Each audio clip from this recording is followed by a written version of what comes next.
اديت نفسي ميت. ملهاش عايزة الدنيا اللي خسرت فيها أعز الناس. عشان كده مفيش مخلوق هيقدر عليا.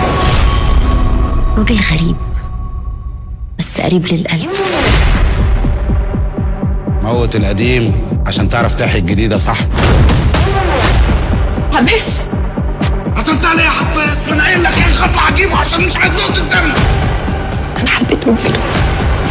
عرفتوا مين اللي قتلها يا باشا؟ هي الدنيا كده محتاجة اللي قلبه ميت. انت جاي تعرض عليا انا شداد ان اشتغل معاك في الشمال؟ دايرة الانتقام دي شكلها حطول الكل. عايزني ابقى لقمة في الزور زي النوبة اللي فاتت وادهس. خداني الحق قرار خدته وطريق همشيه. إفراج على NBC مصر، رمضان يجمعنا.